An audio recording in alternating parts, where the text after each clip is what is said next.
Hello, guys. So today we're going to talk about Naomi Campbell. I think there's something about her that's kind of like fishy also. Naomi Campbell, Jeffrey Epstein. I think she knows more than what we think. I'm going to keep looking into her. She's very weird and she seems like a pretty nefarious person and a little bit evil and selfish. But I have to be careful too, guys. I don't want to bash her and drain into her. I think that she could be like somebody that wasn't totally in it. She wasn't like bringing people to Jeffrey Epstein, but maybe she knew a little bit more than what we think. So that's bad too. You should let the law enforcement people know that this guy is procuring young women. So let's look into it. I'm going to show you a video. You let me know what you think. Thank you. And let me talk to you today. But I'm not happy about the subject. I've known you for some time, so I know it's important to hear your point of view on the Mail on Sunday. How do you feel? I was shocked by this article in Mail on Sunday. I've always said that I'm not a saint, that I am a work in progress, but I will not be held hostage by my past. Fashion Fully is something that came to my mind in 2005. We started with Hurricane Katrina. We've helped the floods in Japan. We worked with a great association, Save the Children. We worked with Sarah Brown, the former Prime Minister's wife, Gordon Brown's wife, White Women Alliance, Maternal Health, Ebola crisis, the floods in UK. I mean, it goes on. I'm not going to stop. And I won't be undermined or have my team be undermined for all the wonderful and great work and for all the people that have collaborated and supported the cause that Fashion Fully chooses each year. Why would anyone be surprised to hear that you're being honored as a humanitarian? I mean, it was again very disappointing to hear and to see the way they wrote about that. To focus on the negative and say this is a vanity charity. There's no vanity about it. Do you think it's fair to draw you into the Charles Taylor story when you are only a witness?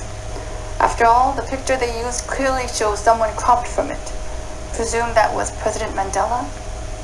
Yes, I do think it's unfair. For me, it's a distorted piece of journalism, and I do love great journalism, but this is a direct character assassination, and it belongs in like an Orwell book. If a story like this doesn't take into account the person being interviewed, does it then become fake news? Well, it's pretty one-sided, and I don't want to get into that phrase, but I feel if you don't give the person the chance to speak for themselves and respond. I mean, this is a pretty established newspaper. You should give the person the right to respond to what your allegations are. The paper does manage to make it clear that you are not aware of Epstein activities. Did you know who he was? Yes, I knew him. I was introduced to him for my 31st birthday by my ex-boyfriend Flavio. He was always front and center at Victoria's Secret shows. Did you suspect what he was doing? No. And what he's done is indefensible. And when I heard of what he'd done, it sickened me to my stomach just like everybody else. Because I've had my fair share of sexual predators.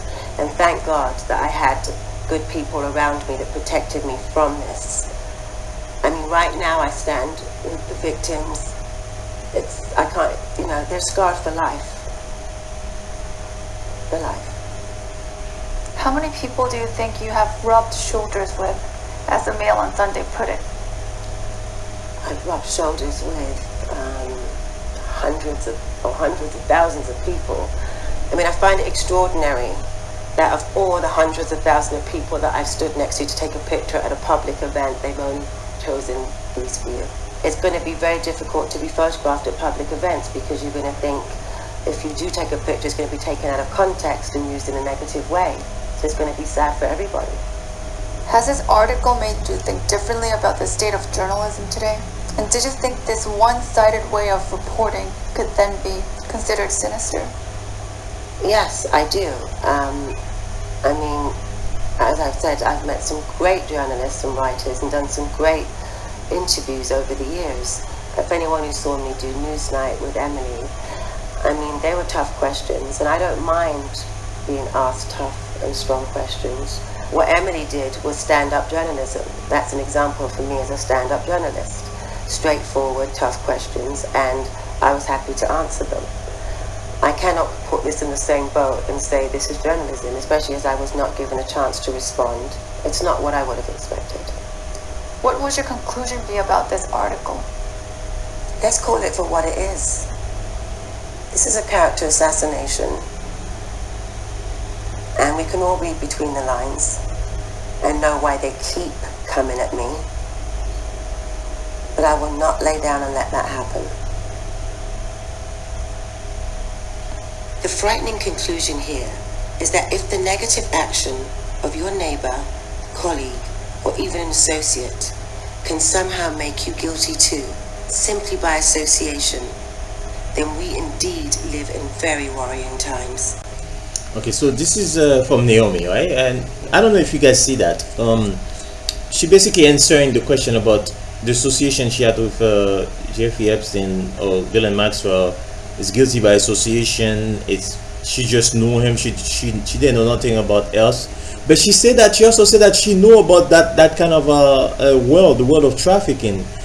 And when you look at the party that she invited when she was having a big party for herself, and she invited everybody on the cruise, and guess who was on the cruise? Virginia Giuffre, when she was an underage woman.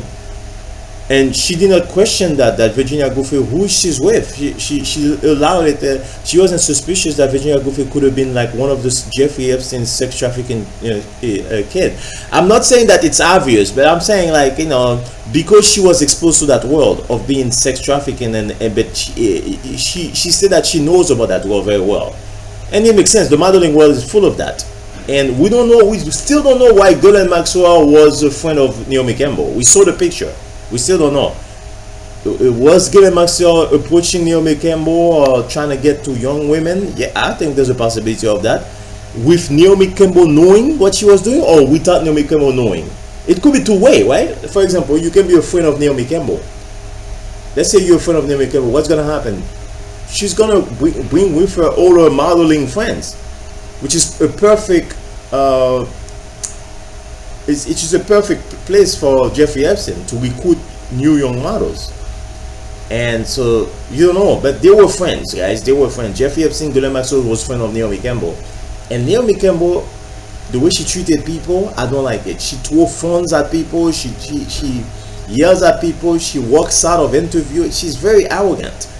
Those kind of people, I don't know. I'm not saying that she's a pedophile, but I'm just saying those people are kind of weird, So let's see. We're gonna do more on Naomi Campbell and find out more, hopefully. Subscribe to the channel. Thank you.